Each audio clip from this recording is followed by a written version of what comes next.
Sí. Disculpe que le interrumpa.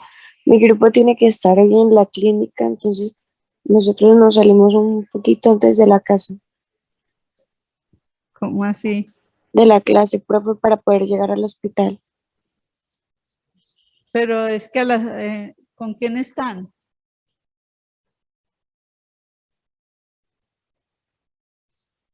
Yo tengo que hablar con los docentes porque ustedes al final generalmente puedo hacer quiz. Ya le digo.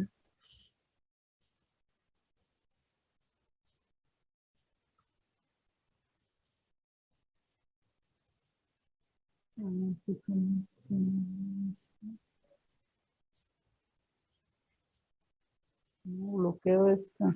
¿Qué hubo, profe? Profe Sol. Doctor, ya puede empezar. Bueno, pero hay que comenzar a las 5:30, profe. Pues va a tocar. Esta es una lista muy larga de muchachos. Son muchos. Y lo mejor es que entre usted llama y ellos disminuyen. Yo no entiendo eso. ¿Cómo?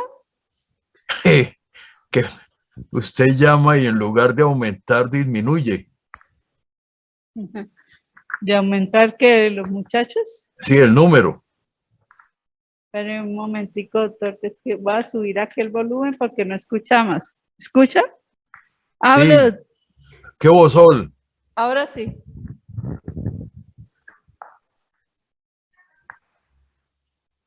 Bueno. Le vamos a subir un poquito más para los que están aquí, doctor. Ahora sí. Listo, doctor. Comencemos. Bueno.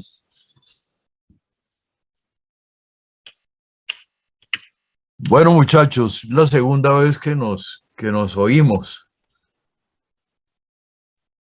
La primera charla hace 15 días consistió en mostrarles un modelo de historia clínica.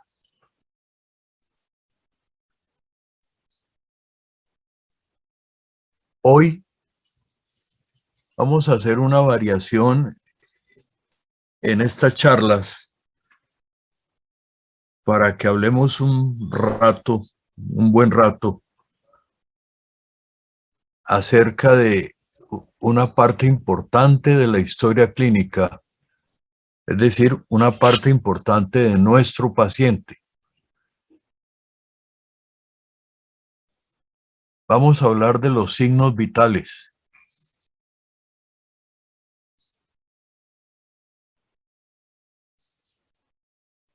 Parte fundamental de la relación con el paciente. Como la primera vez, y espero que esta lo sea igual, la herramienta es preguntar. Preguntar. Recording in progress.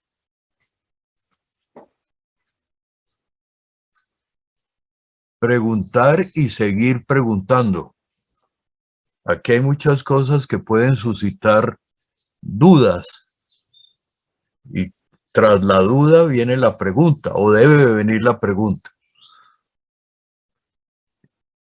Manejar grupos tan numerosos no es bueno, pero tratemos de animarlo preguntando. Antes de que Timaná se vaya, preguntemos. Veamos, para comenzar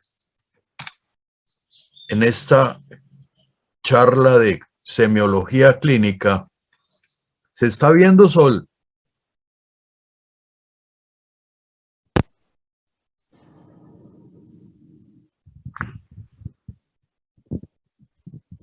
¿Están viendo la pantalla?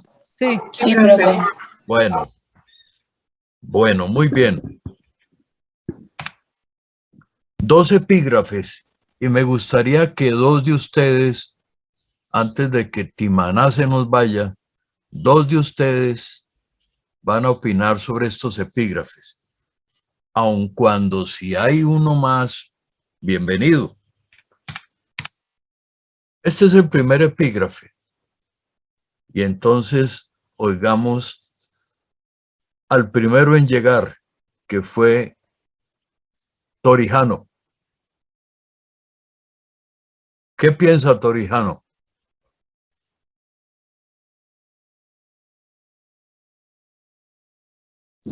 Profe, qué pena, ¿me podía repetir la pregunta? ¿Está viendo el epígrafe? Sí, señor. Bueno, léalo cuidadosamente, ojalá en voz alta. Se toma un medio minuto para reflexionar y darnos su opinión.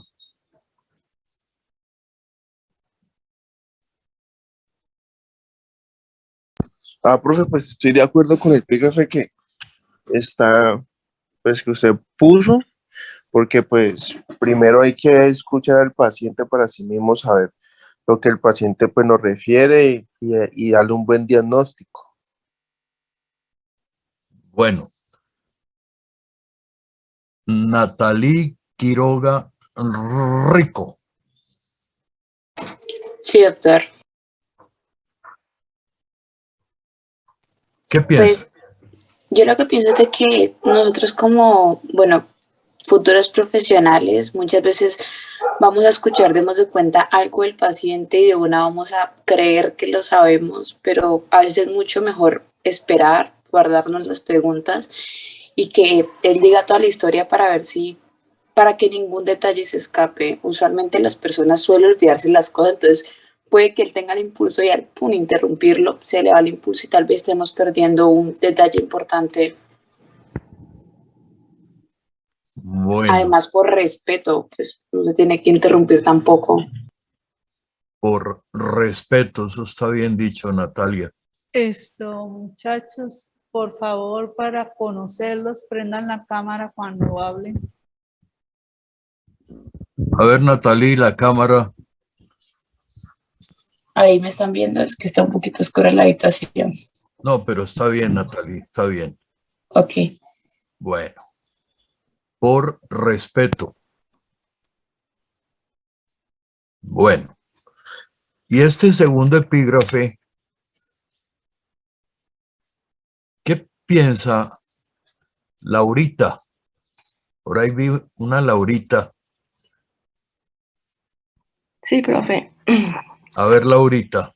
Un momento, estoy leyendo. Bueno,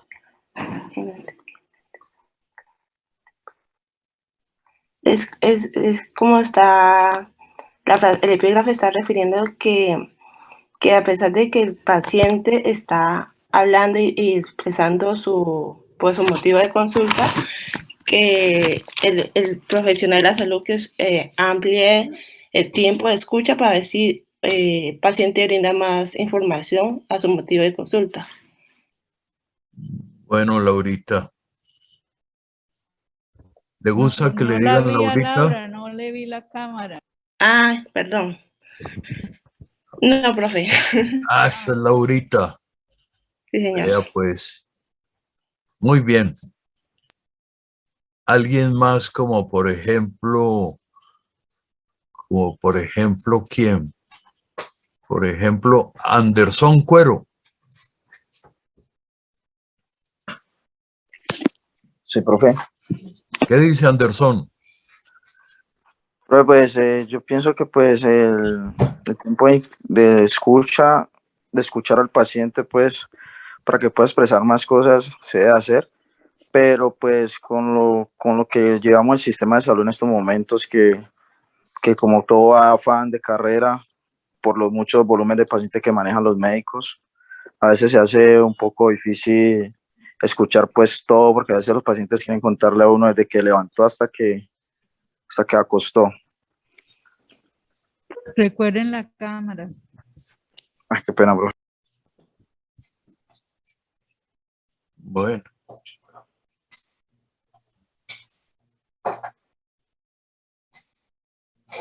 Muy bien.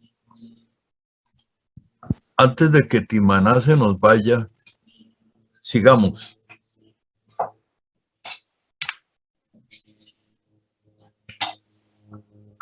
Una advertencia. A manera de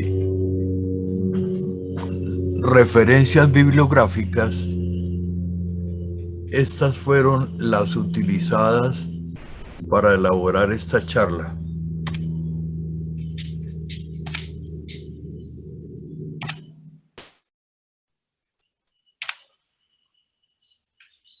De manera que intenten ampliar los conceptos que vamos a exponer consultando esta bibliografía u otras parecidas.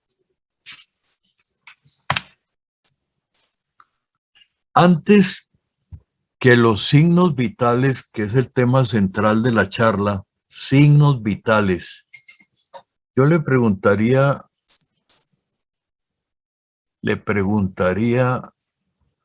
a Alejandra Bravo Pozo, ¿qué es vital? ¿Qué significa la palabra vital? Que es de importancia, que es esencial. Que es esencial, que es importante. Bien, Alejandra. Recuerden la camarita, mostrarlas. Sí, doctora, es que me carga un poquito. Hola. Ok. Bien. Bueno. Sí, lo que dice Alejandra es cierto. Antes que los signos vitales, es importante que observemos el paciente, que miremos el paciente detenidamente en el momento de iniciar esta relación. Por eso, antes que los signos vitales,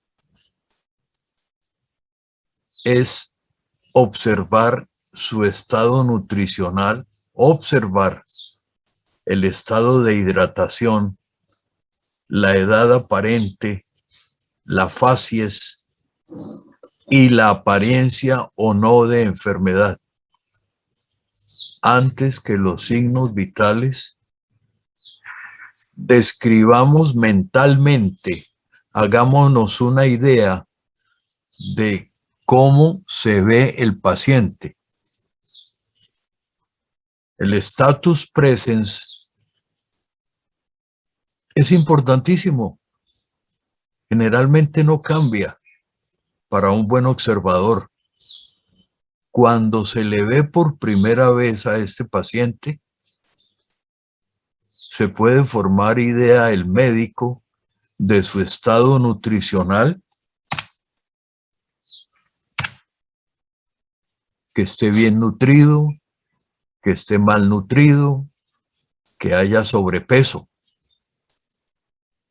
Aquí tenemos el rango fisiológico para el índice de masa corporal.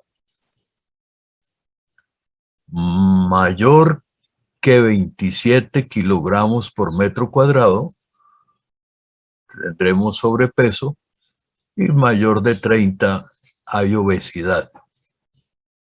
Esta es una apariencia importante, muchas veces ligada a enfermedad. El estado de hidratación, igual, se puede detectar para un buen observador deteniéndose en la apariencia general. Habrá dos opciones, o una depresión de volumen o un estado de deshidratación.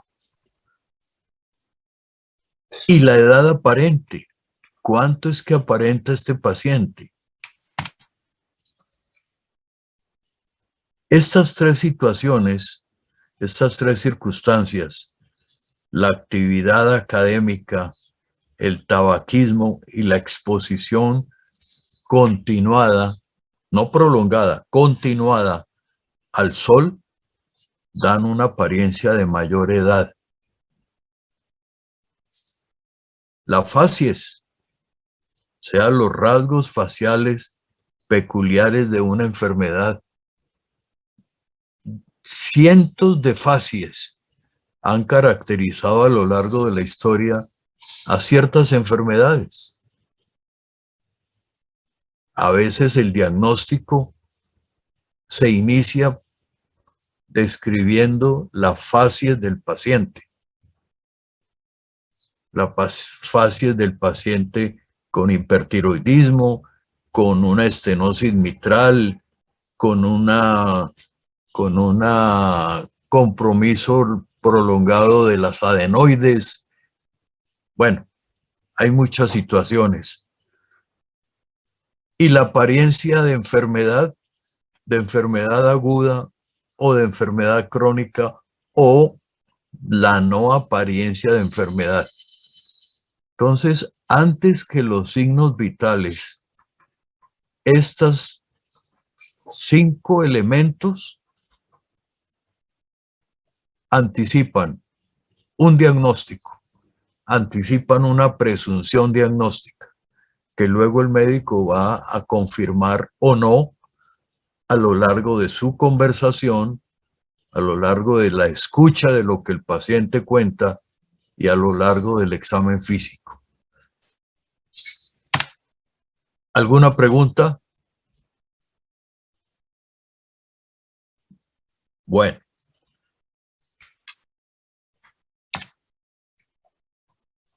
La postura, el estado de conciencia y la marcha, claro que forman parte de este inicio de relación. También habría que mencionarlos si hay una postura anormal, si hay un compromiso del estado de conciencia o si el paciente marcha en esta o en aquella forma. Los signos vitales,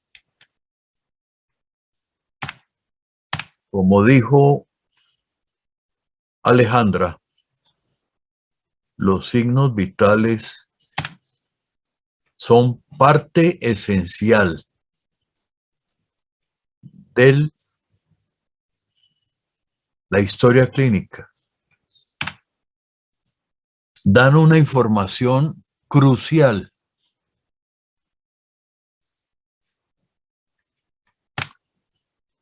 Requieren habilidades especiales que se adquieren a lo largo de la enseñanza, del aprendizaje.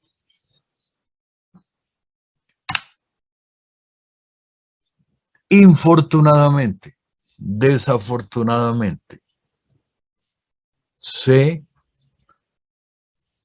miden o se toman con cierta actitud de negligencia, hasta el punto de que sirve cualquier signo vital tomado por otra persona,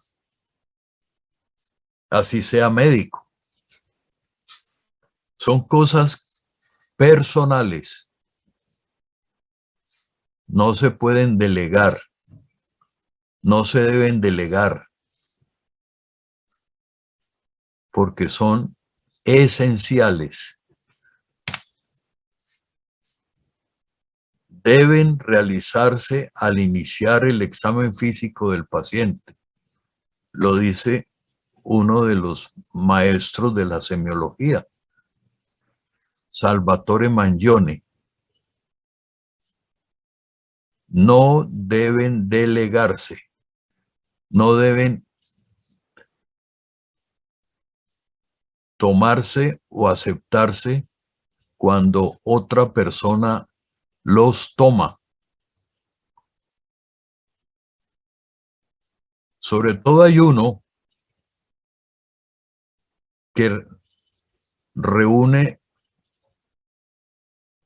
parte de estos defectos, como es la presión arterial. Esencial, da una información preciosa, requiere una habilidad especial y desafortunadamente cuando no se toma o se toma mal, trae consecuencias equivocadas para el paciente. Los signos vitales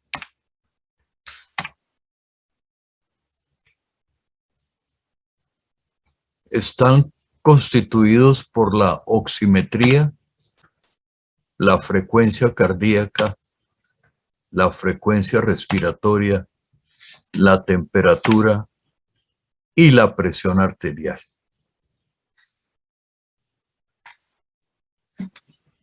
Hay quienes dicen que otro signo vital es el índice de masa corporal. Y hay quienes dicen que además de esos 5 y 6 con la índice de masa corporal, la hemoglobina glicosilada o glicada podría ser otro. Bueno, no estoy de acuerdo. Pienso que en lugar de esos dos debería estar la tasa de filtración glomerular.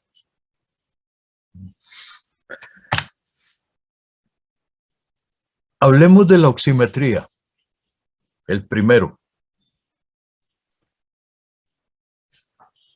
Hasta ahora no hay ninguna pregunta.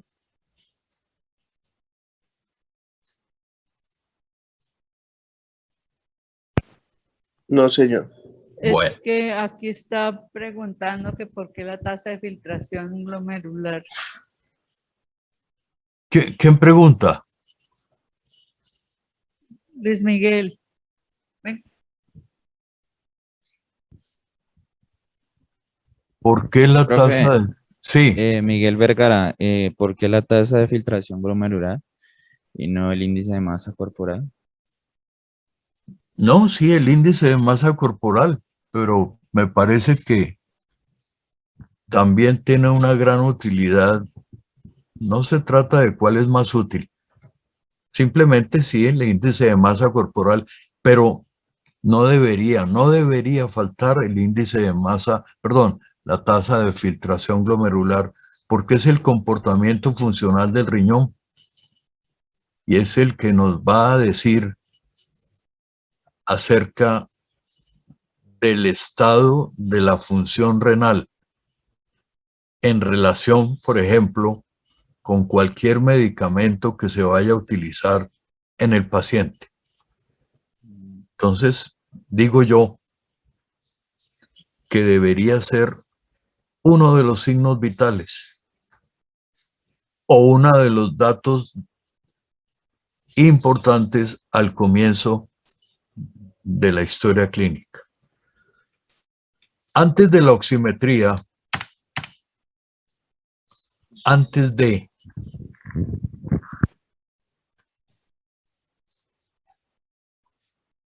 la oximetría,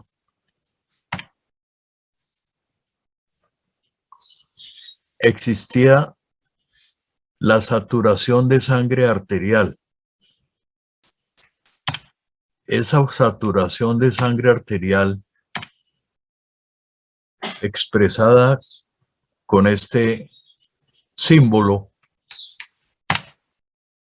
y expresada hoy en día con este otro símbolo en donde hay una P minúscula. Significa que esta es la saturación de sangre arterial y esta es la saturación periférica de oxígeno.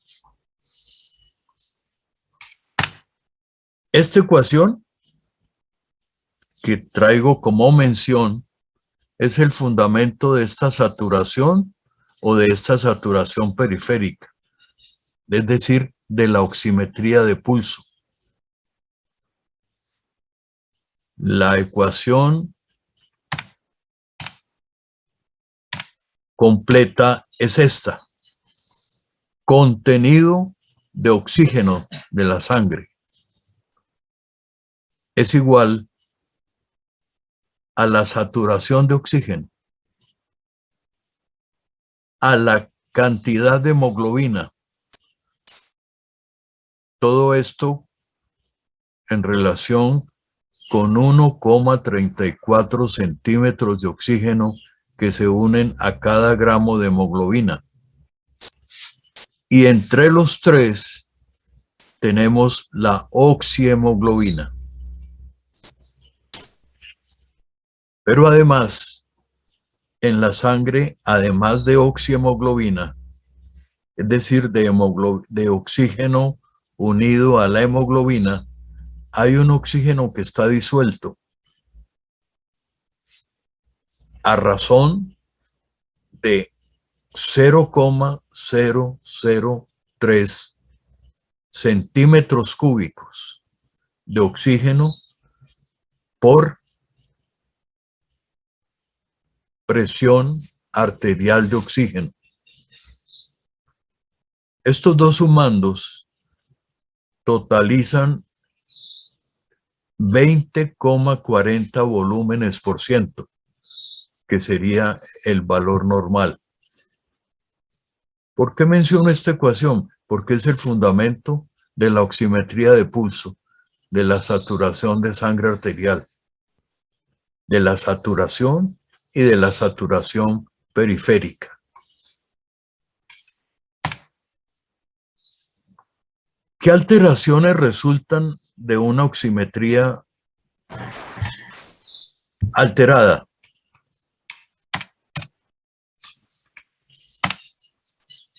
La cianosis. Cuando la cantidad de hemoglobina insaturada alcanza 2,32 gramos por decilitro. Esa cianosis puede ser central, cuando hay hipoxemia, cuando la presión arterial de oxígeno es igual o menor a 60 milímetros de mercurio. Y puede ser periférica cuando hay un bajo gasto cardíaco, cuando hay obstrucción vascular y la presión parcial de oxígeno puede ser mayor de 80 milímetros de mercurio, pero hay un bajo gasto cardíaco o un proceso de obstrucción.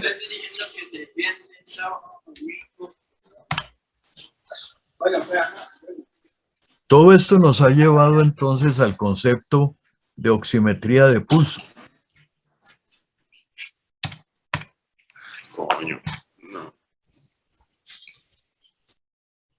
Oximetría que tiene como fundamento detectar el color de las ondas de pulso en el dedo. Se mide con un oxímetro. Indica hipoxemia en paciente con cianosis central, es decir, cuando la cantidad de deoxihemoglobina, o sea, de hemoglobina no saturada, disminuye críticamente. Pero esa oximetría de pulso en general puede dar resultados falsos en cianosis periférica o con hemoglobinas anormales. Esa oximetría que utiliza el oxímetro de pulso, tan de moda en los tiempos actuales, tiene limitaciones, o sea que no podemos confiar enteramente en esa práctica de la oximetría de pulso. Limitaciones: que haya una disminución de la perfusión acompañada de deshidratación, de baja temperatura o de un estado de choque. Que haya una piel melanótica negra, porque crea incertidumbre en la lectura. Que haya un exceso de bilirrubina en sangre, también da una información baja, falsa. Los tatuajes, cierto tipo de tatuajes. La relación, y esto es muy importante, la relación entre las oximetría de pulso, o sea, la oximetría periférica, y la presión arterial de oxígeno no es lineal. Esto debería ser, de no recordarse, debería llevarlos a ustedes a investigar hoy qué es lo que quiero decir. Esta relación no es lineal, sino sigmoidea. La curva de disociación de la oximoglobina es sigmoidea, o sea que no hay una relación a mayor o menor presión arterial de oxígeno, una mayor o menor oximetría de pulso. El paciente puede tener oxígeno disminuido en sangre, es decir, hipoxia, aun cuando la oximetría de pulso o la saturación de oxígeno esté alrededor de 90%. Vale la pena que amplíen eso. El movimiento, temblor, convulsiones, la frecuente tiritadera también da falsos resultados. La anemia, por supuesto. La carboxiemoglobina igualmente. El exceso de luz, porque si el oxímetro de pulso detecta el color de las ondas de pulso, puede ser enmascarado por el exceso de luminosidad. Entonces, eso en lo que respecta a la oximetría. ¿Cuál es mi resumen acerca de este signo vital? Que tiene utilidad, pero tiene utilidad dentro de un contexto clínico. ¿Quién es el paciente que tiene esta o aquella oximetría de pulso? Eso es clave. ¿Quién es el paciente? Tiene utilidad siempre que se interprete a la luz del estado general del paciente. Con respecto a la frecuencia cardíaca, que es el otro signo vital, importante, claro que sí. Es importante determinar la frecuencia cardíaca central y la frecuencia cardíaca periférica. Siempre deben tomarse ambas.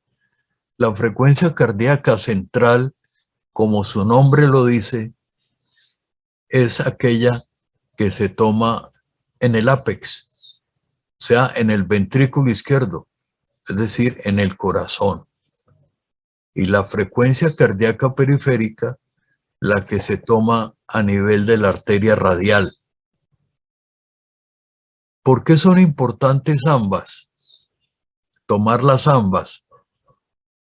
Porque no todos los latidos que se producen en el corazón se transmiten a la periferia. Siempre hay una mayor frecuencia cardíaca central que la periférica. Máxime cuando hay taquicardia. Habrá más frecuencia cardíaca central que periférica.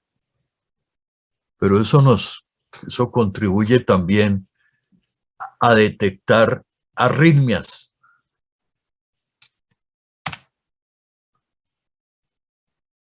Que se advertirán en los casos en que hay déficit de pulso. Es decir, un déficit de pulso que debe ser medido restando la frecuencia cardíaca periférica de la frecuencia cardíaca central. La frecuencia cardíaca nos puede indicar la presencia de taquicardia o de bradicardia.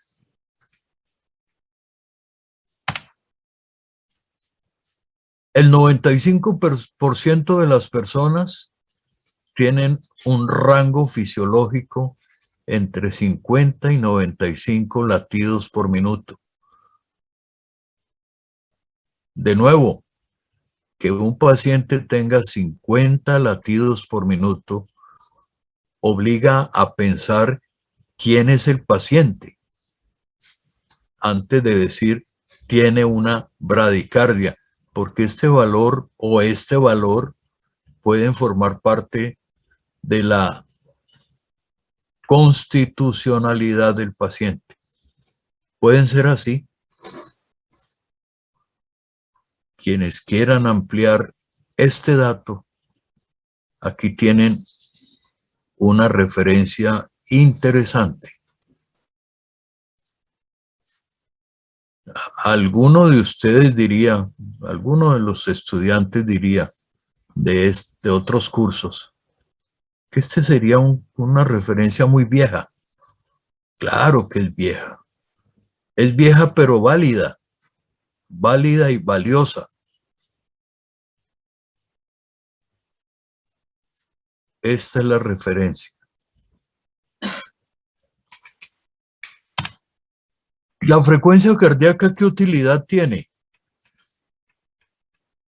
Tiene utilidad en tanto se analice a la luz del contexto del paciente.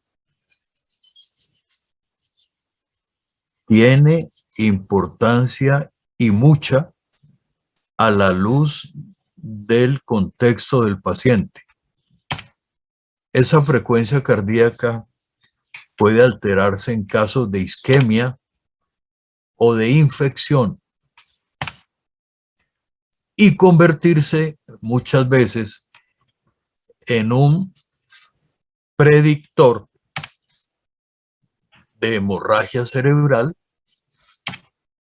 de infarto de miocardio, de un choque séptico, de una pancreatitis biliar, de una neumonía. Es decir, que un paciente dado con una serie de características clínicas sugestivas en presencia de un aumento o disminución de la frecuencia cardíaca, me puede anticipar que ese paciente esté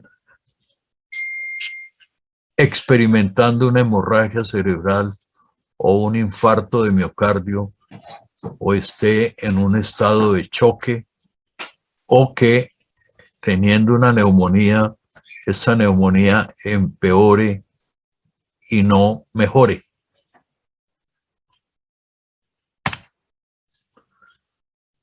La frecuencia respiratoria, quizás más importante que la frecuencia cardíaca, quizás más importante, pero siempre dentro del contexto del paciente. La frecuencia respiratoria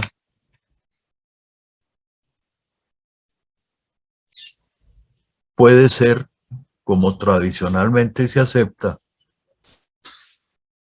controlada por la voluntad.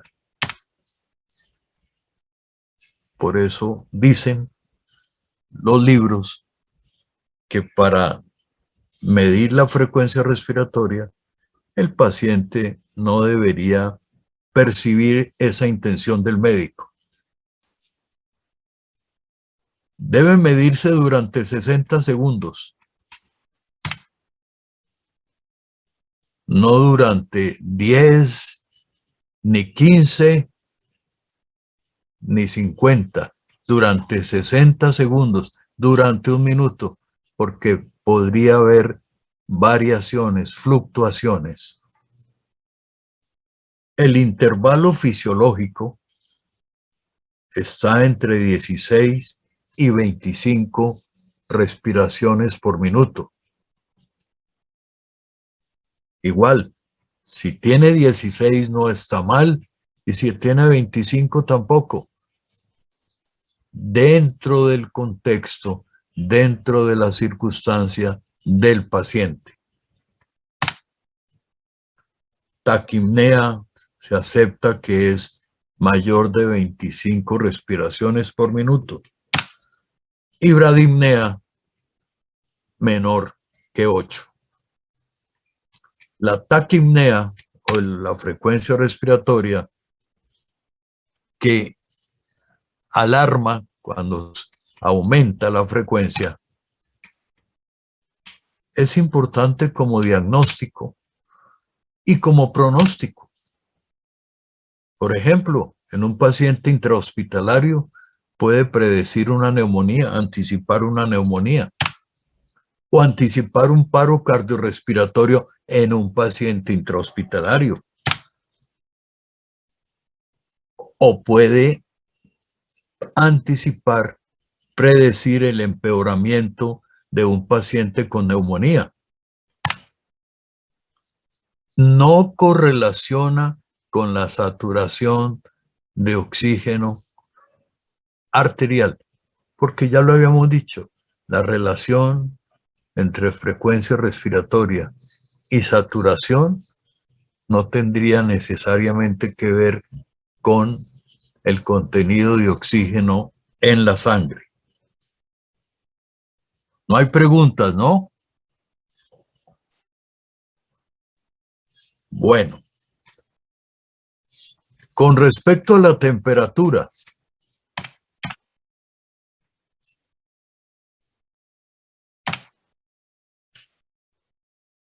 hay varias opciones. Medirla en la cavidad oral, en el recto, en la axila o en el tímpano.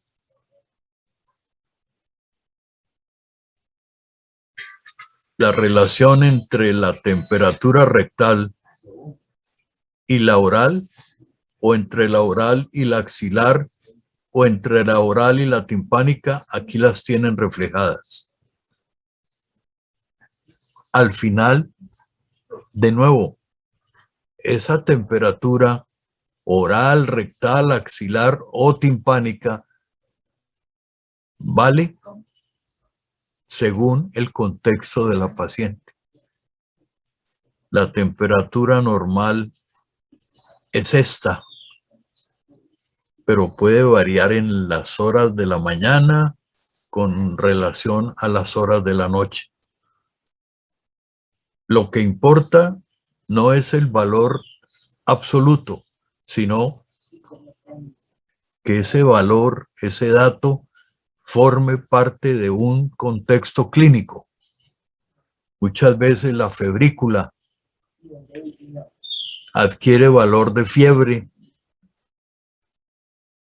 dependiendo de la circunstancia del paciente. Estos son patrones de fiebre, no siempre se cumplen, son patrones clásicos.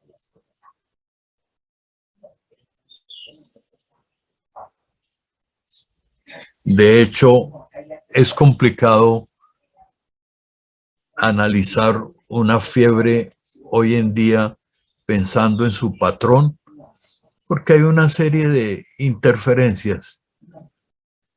No es que las enfermedades hayan cambiado, pero están al alcance de los pacientes muchos medicamentos que alteran ese comportamiento febril. Con respecto a la presión arterial, que amerita que nos detengamos mucho más, porque es que la presión arterial, voy a decir algo que es muy infantil, pero es válido. La presión arterial es para toda la vida. la alteración de la temperatura, de la frecuencia respiratoria, de la frecuencia cardíaca, es para el momento del paciente. La presión arterial es para siempre. Entonces, definitivamente, el médico que negligentemente toma mal la presión arterial, que la toma con un tensiómetro que no es el de él, con un estetoscopio que tampoco es de él, sino que es del primero que pase por allí. Porque eso es otra cosa, que los tiempos han cambiado. Ya no tienen instrumentos de su propiedad. No sé qué pasa. Si los papás son menos generosos, si son generosos, pero el muchacho invierte el dinero en otras cosas, si es que hay un temor enorme a llevar sus instrumentos, pero no hay instrumentos de su propiedad, con excepciones. El médico debe tener sus propios instrumentos, sus propias herramientas. No son muchas. Un tensiómetro, un estetoscopio, ojalá de la mejor calidad. Necesita un martillo de reflejos, una linterna y un oftalmoscopio. No necesita más. Eso cabe todo en algún sitio. Bueno, ¿alguna pregunta?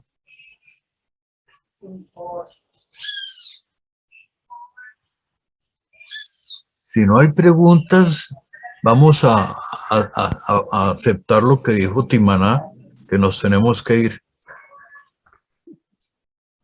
¿Hay alguna pregunta? Silencio. No hay pregunta. Profe. Ellen Ledesma, Ellen sin H. Me gusta ver ese Ellen sin H. A ver, Ellen.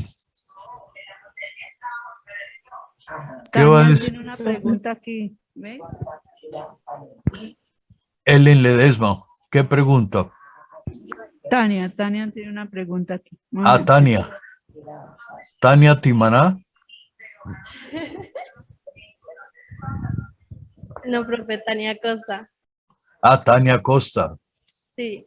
Profe, respecto a la temperatura en la cavidad oral, el recto, la axila y el tímpano, en las variaciones, digamos, si se indica que en la cavidad oral, el recto o la axila, hay temperaturas, o sea, muy disparejas, decirlo así, diferentes, ¿qué podría como indicar o qué podría, qué diagnóstico se podría dar? Digamos que la rectal esté muchísimo más alta que 0,4 y 0,5 que la oral. Sí. ¿Y cuál es la pregunta? Es que, Tania, siempre va a haber esa diferencia. Eso es lo normal. Sí se aumenta. Se toma, o sea, el problema es que nosotros no tomamos la rectal, ¿no? Tomamos el axilar.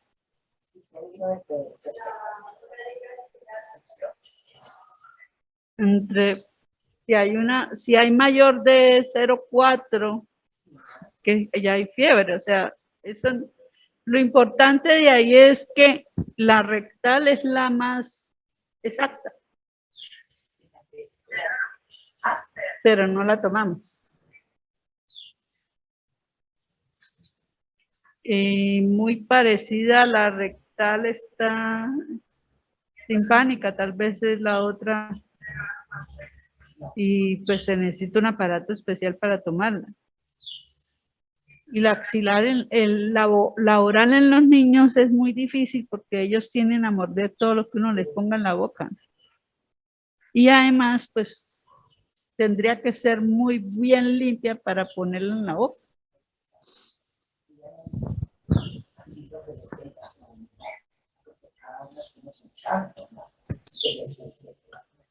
Bueno, ¿alguna otra pregunta?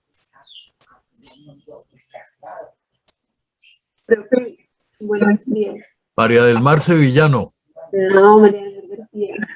María del Mar García.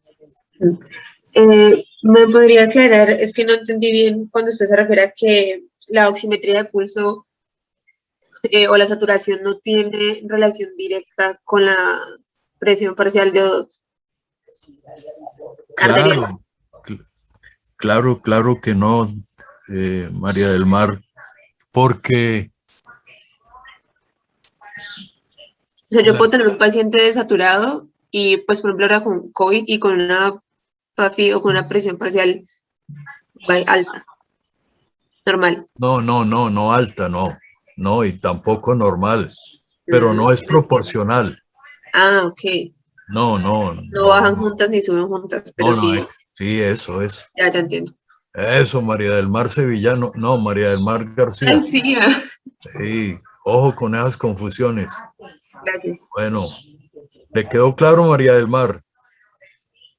Sí, señor, gracias. Curva de disociación de la oxihemoglobina. Es sigmoidea. Una S itálica. Un sigmoide. Y tiene 3 puntos importantes. El pH, la temperatura y... A 100 milímetros de mercurio de presión parcial de CO2 correspondería en el punto arterial una presión equiparable, pero a medida que se recorre la curva hacia abajo, tenemos un punto venoso por debajo del cual ya no hay relación entre la presión arterial de oxígeno y la saturación. Pero es por la relación sigmoidea, no es lineal. Aumenta esta y aumenta la otra. Disminuye esta y disminuye la otra. ¿De acuerdo, Mar? Sí, profe. Gracias. Bueno. Presión arterial. Yo diría que debiendo ponerle toda la atención a lo que hemos dicho, pongámosle más atención a esto.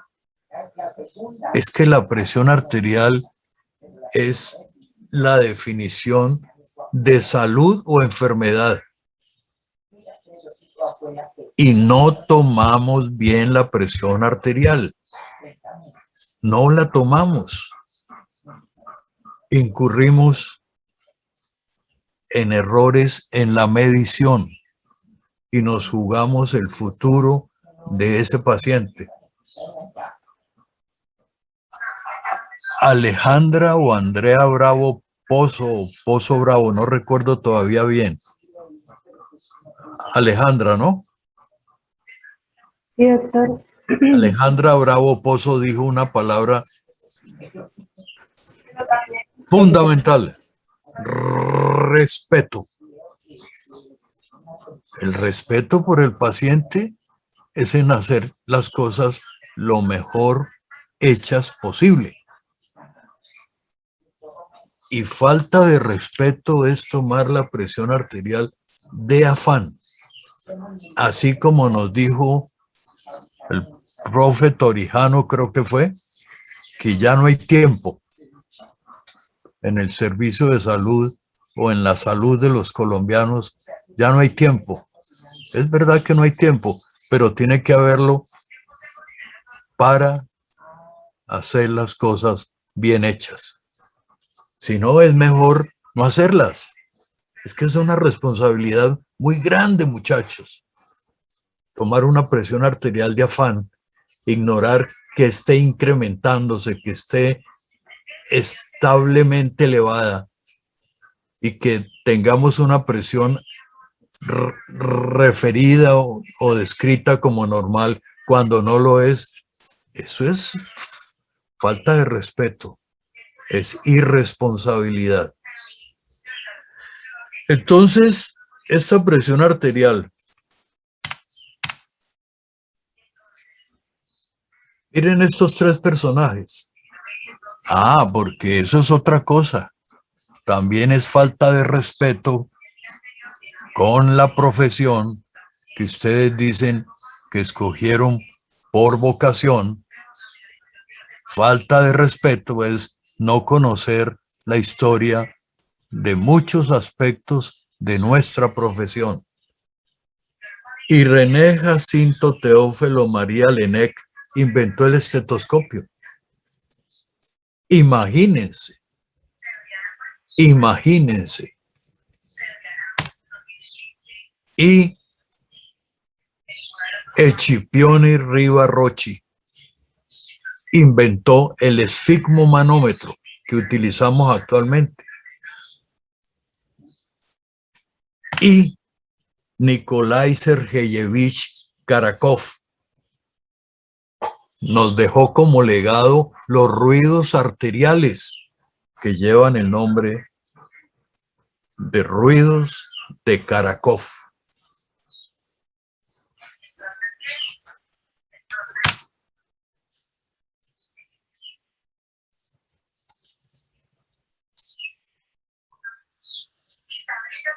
Esas 5 fases de los ruidos de Karakov fueron descritos suficientemente por Karakov, pero alguien, Krylov, otro ruso, describió la fase 2.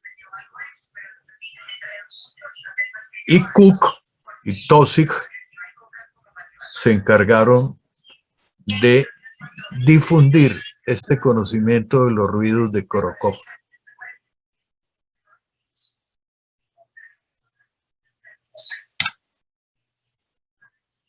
Una lectura de presión arterial debería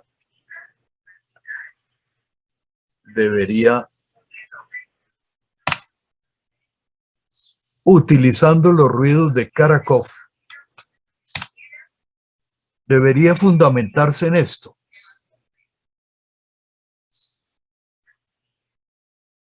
Detenidamente miren ustedes. Aquí la arteria braquial o la arteria braquial está ocluida por el brazalete. Como está ocluida, no hay flujo de sangre. Entonces hay un silencio.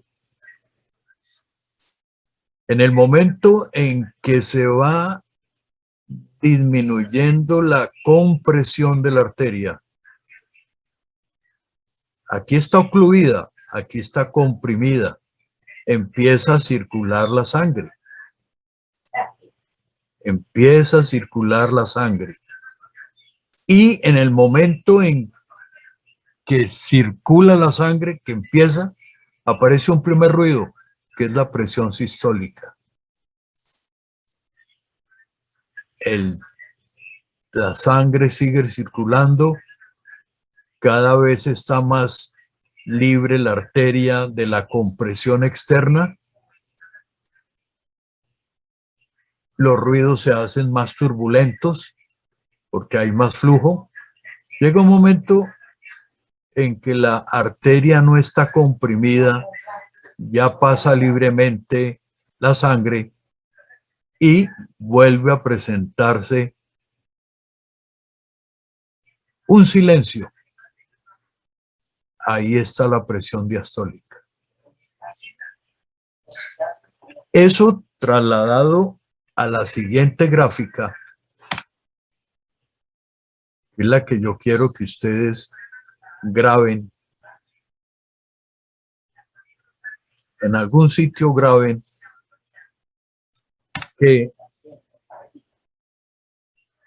la primera fase de los ruidos de Karakov, K1, aparecen los ruidos, aparece el